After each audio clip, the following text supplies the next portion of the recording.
I'm Bob Delaney, and this is the NFL Game of the Week. Last week was playoff week. There was one game that was to stand above the rest as a memorable 3.5 hours of football. The game took place in this stadium, where Kansas City and Miami would record the longest game ever played. The Chiefs and the Dolphins were to demonstrate perhaps more than ever before why the game is called football. Jan Stenerud's towering kickoffs were a weapon in themselves, preventing any return on almost every one of them. From the outset, the Dolphins would try to run on Kansas City's defense, number 2 in the AFC against the run. And throughout the first half, the Dolphins' tandem of Jim Kick and Larry Zonka would be unable to do so. In fact, the Chiefs dominated the first quarter both on defense and on offense. The Chiefs moved well early in the game with Dawson's setbacks, number 14 Ed Podolak, and number 38 Wendell Hayes having more success than Miami's touted duo. With Miami's defense more wary of the Chiefs' passing, their running worked well and produced an early field goal.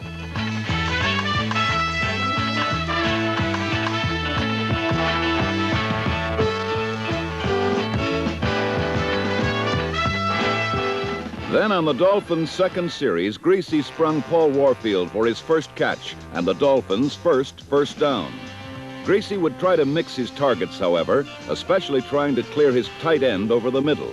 He tried this and failed, as middle linebacker Willie Lanier was in perfect zone coverage, intercepted, and caused one of the few turnovers Miami has suffered all year.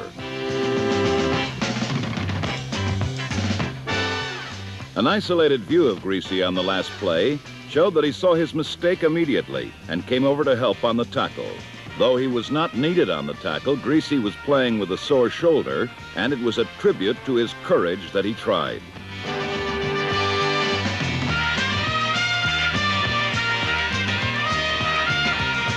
So the Chiefs had the first takeaway of the game, and Dawson took advantage. From the Dolphins' 30, he moved goalward with his runners, then tried to hit Otis Taylor for the score. But the Dolphins' secondary defensed Taylor well, one of the keys to the game. Taylor would make but 3 catches all day, and none of them game breakers. Instead, Hank Stram's strategy would be to have Dawson rely heavily on his setbacks, and in particular Ed Podolak. And it was Podolak who scored the touchdown.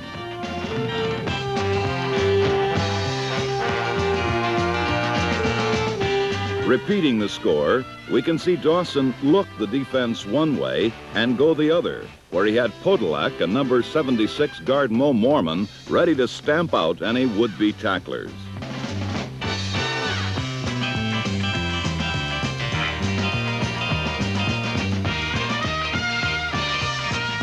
The Chiefs' strategy of ignoring the obvious in Taylor, using him as a decoy, and instead springing the quick Podolak wide on screens and sweeps had worked well, and Kansas City led 10-0.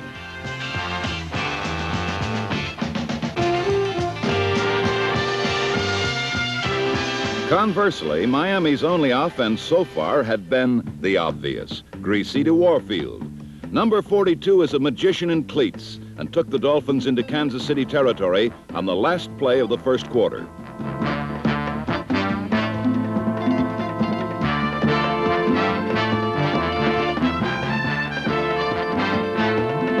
The Chiefs were stifling Miami's running, and Greasy really had no choice but to continue to pass. He was receiving good protection, and this, plus his ability to roll out of pressure and throw accurately on the run, is one of the reasons the Dolphins got to the playoffs. His receivers are always conscious of this and work well with Greasy on a busted play, as number 80 tight end Marv Fleming did here.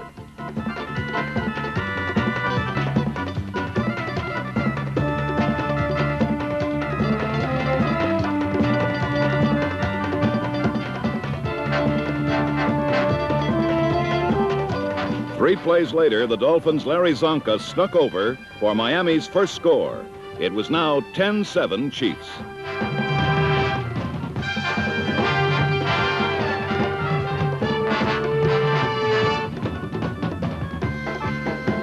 Dawson kept getting the big play from Ed Podolak, who had his greatest pro game last Saturday. The Chiefs' downfield blocking for Podolak was superb, and Podolak again sparked the Chiefs into Dolphin territory.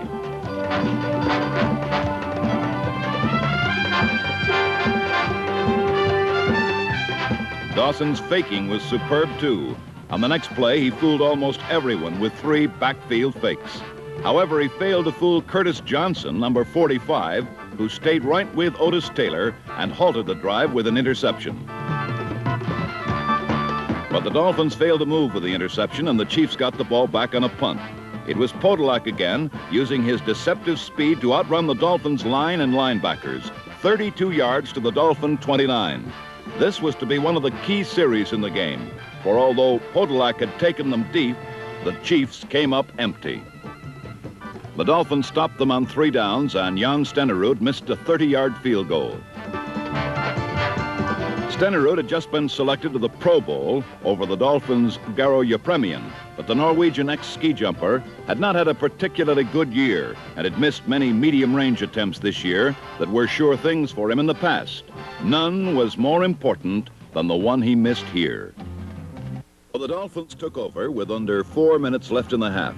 And although Greasy had some success with short flips to his setbacks, the Dolphins could not reach midfield.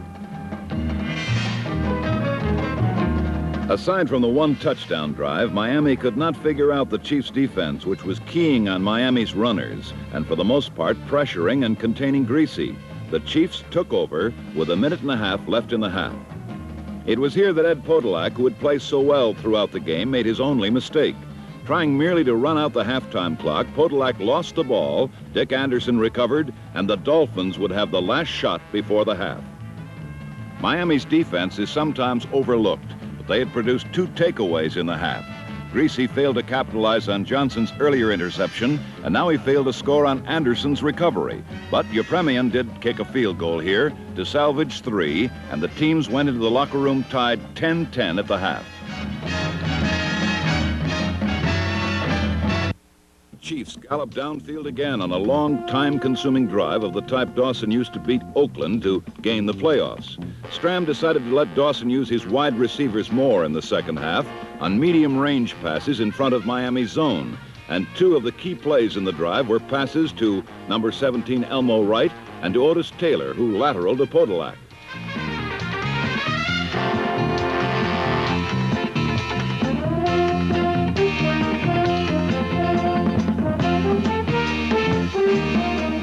A penalty on this play reduced the gain, but on the next play, Podolak ripped through a gaping hole up the middle.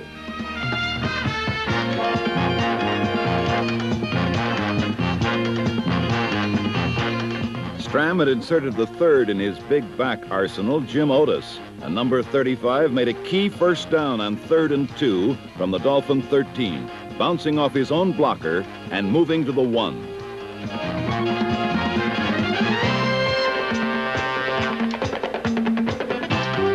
Two plays later, Otis went up and over, and the 16-play, 10-minute drive had put the Chiefs ahead 17-10. But the next 4 minutes saw the Dolphins do quickly what the Chiefs had taken almost a whole quarter to do. Thus began one of the great ironies of the game, the ability of Greasy and Miami to strike back swiftly. First, Greasy hit number 81, Howard Twilley. Then it was Warfield in the quick post between Jim Kearney and Emmett Thomas to the Chiefs' 7.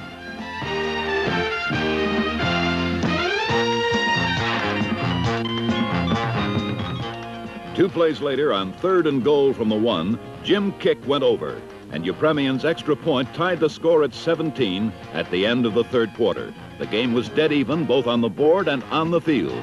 It would remain so for a long time to come. On the first play of the 4th quarter, Nick Bonaconti recovered a fumble in Chief territory, and the Dolphins picked up where they left off in the 3rd period by moving the football.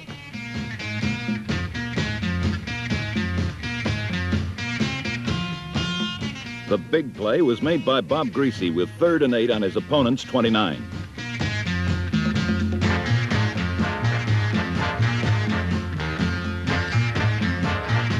The cool-headed quarterback with the aching left shoulder was brought down hard on his opponent's 17. Greasy was playing on courage, for few people know how much his shoulder injury has bothered him. Notice how limp his left arm appears. It's almost completely immobile.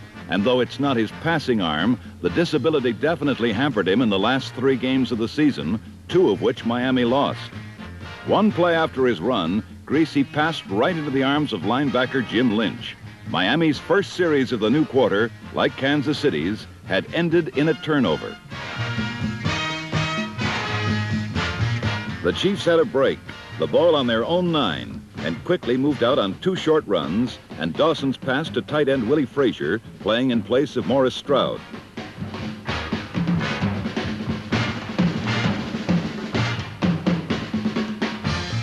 The Chiefs' short game had drawn the Miami defense in tight. So here, from his own 34, Len Dawson threw the long ball.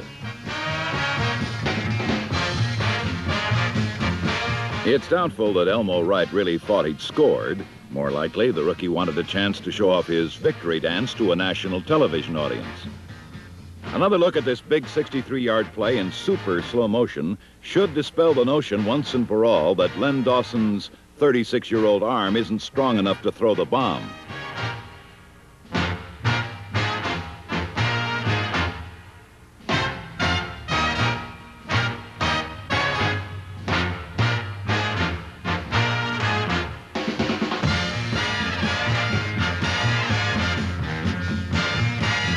On the next play, behind beautiful blocking, Ed Podolak powered past safety Dick Anderson into the end zone for the touchdown that put his team in front, 24-17.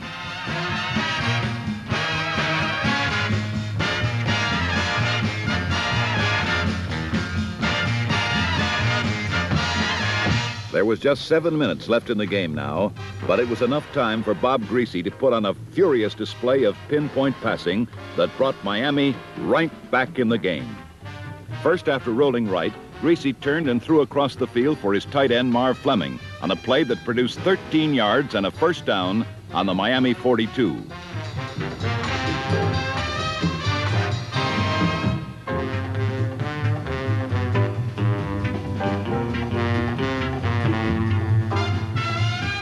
Here, Greasy sprung the reverse to Warfield, but the flanker fumbled. Luckily, Bob DeMarco recovered and Miami retained possession. 3rd and 13, and Greasy went to his ace Warfield, who had beaten Emmett Thomas over the middle. The Dolphins had the first down they so desperately needed.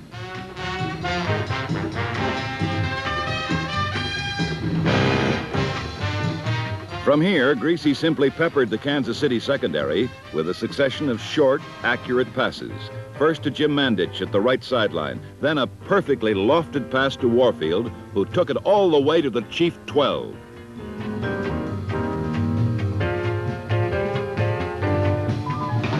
On this key pass, Warfield was operating on the short side of the field with little room to maneuver. Yet his moves completely fooled Emmett Thomas, number 18, who could only leap in a futile gesture at the pass over his head.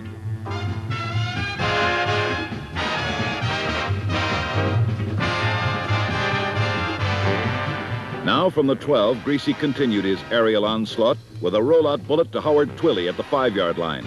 Miami called timeout. There was now only a minute and a half remaining in the game. Here on his opponent's 5, with no time left for mistakes, Bob Greasy vividly demonstrated why in this, his 5th NFL season, he has become the complete pro quarterback. Greasy's primary receiver was blanketed in the end zone, so he improvised. Rolling to his right, he spotted a secondary outlet in Marv Fleming and hit him for the touchdown.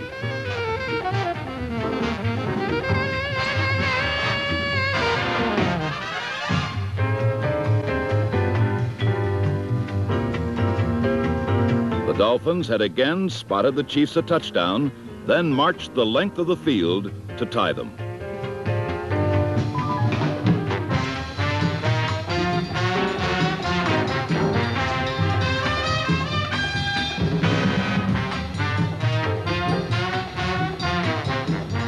But unbelievably, even with a little over a minute left, this game was far from over.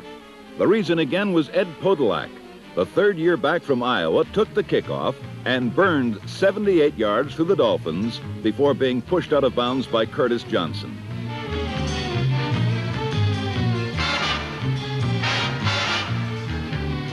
It was fitting that the all-purpose Podolak made the big play, for his consistency and variety of talents are a major reason why the Chiefs won the Western Division for the first time since 1966.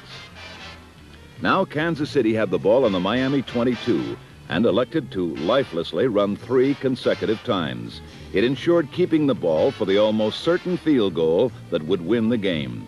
The strategy also served to run the clock down, despite the fact that Miami called time immediately after each play. So the stage was set for Jan Stenerud, possibly the premier kicker in the game, to kick the winning field goal from the 32-yard line with only 35 seconds left.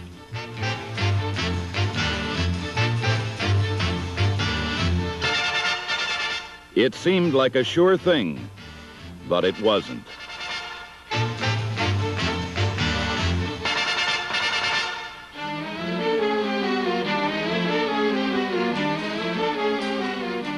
Incredibly, Stenerud had missed the chip shot, and Miami took over with the game still deadlocked at 24 points. Surprisingly, the Dolphins failed to even run out the remaining 35 seconds and were forced to punt with 7 seconds left. Time expired by the time Dennis Homan made a fair catch.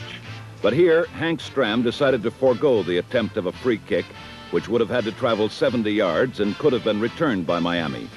The game now went into overtime. Kansas City.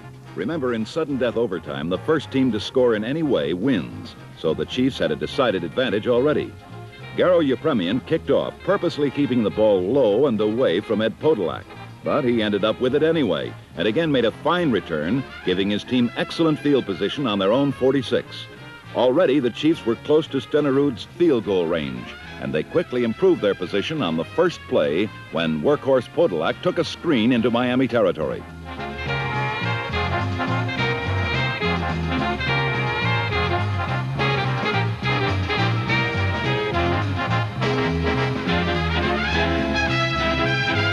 Len Dawson, who had called a fine game today, stayed with Podolak and was rewarded with even better field position.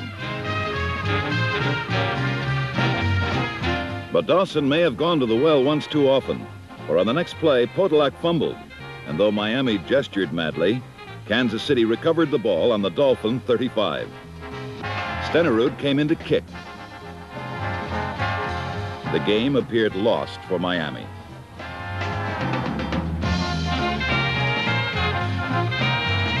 But Nick Bonaconte blocked the kick, and the Dolphins again had a new life after teetering on the brink of defeat. On this series, Miami's first in overtime, the Chief defense seemed to vent their frustration on the Dolphins. Aaron Brown crashed into Greasy's sore shoulder, and the young quarterback obviously felt the pain. This was a great day for the AFC's number 1 and number 2 passers, both former Purdue quarterbacks, although a decade apart. Today, both were magnificent. Again, the Chiefs smelled out the flanker reverse, Marvin Upshaw tripping up Warfield for a loss that ended Miami's first overtime series. But their defense held the Chiefs and forced a punt to Jake Scott, the second leading returner in the AFC. And Scott's 18-yard dash gave Miami decent field position, which is so important in sudden death.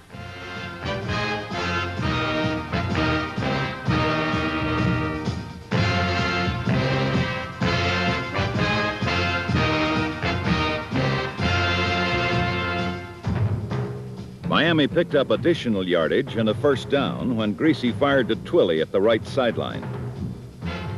But their next 2 plays got nowhere against the Chiefs' defense. Watch Marvin Upshaw, number 81, shrug off a block by Larry Little. Larry Zonka was the victim.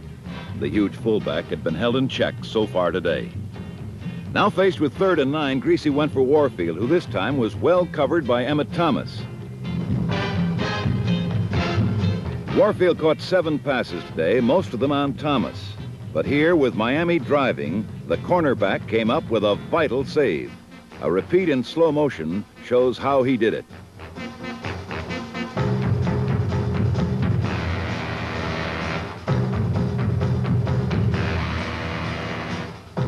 Thomas's heroics made it 4th down and forced Miami to try a field goal from the 52. Yepremian's attempt was short, and Kansas City had the ball again. From his own 20, cool Lenny Dawson faked to Podolak and pitched to Elmo Wright, who made his second big catch of the day. Miami was giving special coverage to Otis Taylor, and though he would catch 3 passes today, his total yardage was merely 12. Here, faced with extinction again, the Miami defense got tough. Ed Podolak was brought down for a loss by Nick Bonaconti, one of 20 tackles or assists made today by the Dolphin captain. Now faced with 3rd and 5 at midfield, Dawson tried for better position for his kicker and lost. Jake Scott fielded the ball and returned 13 yards to the Miami 46 to end one threat and set up a new one for his own team as the game went into the second period of overtime.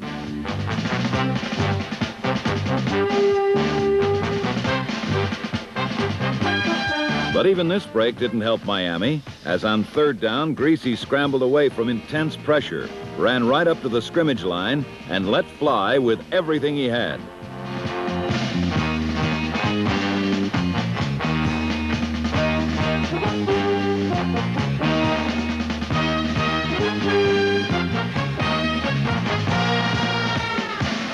Jim Mandich had safety Jim Kearney beaten, but the pass was on the wrong side and fell incomplete.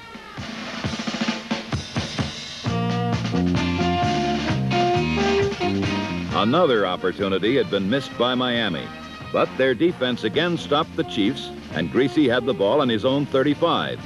He called for Zonka on a counter against the flow, and the big back finally broke loose.